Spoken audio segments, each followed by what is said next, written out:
quels que soient les reproches que l'on puisse faire à Morsi, il était le président élu.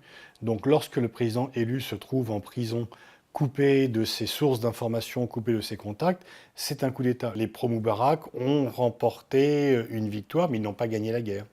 Et donc c'est effectivement un épisode qui leur est favorable, mais l'histoire continue à s'écrire. Et elle n'est pas définitive, de même que ceux qui prédisaient un hiver islamiste qui se serait étendu sur l'Égypte et qui empêcherait tout retour en arrière ont eu tort, comme c'était prévisible, mais on ne peut pas dire aujourd'hui que l'armée gardera le pouvoir éternellement. Les événements n'ont pas la même logique en Syrie, en Libye, en Égypte, en Tunisie, dans les pays du Golfe, à Bahreïn, au Yémen, etc. Et en fait, ce que montre ce que l'on appelle le printemps arabe, c'est que les événements sont en fait dans le cadre de chaque État-nation et que chaque État-nation réagit en fonction de son historique, de son ADN stratégique. Il n'y a pas un mouvement global, général, qui serait unanime dans les pays arabes.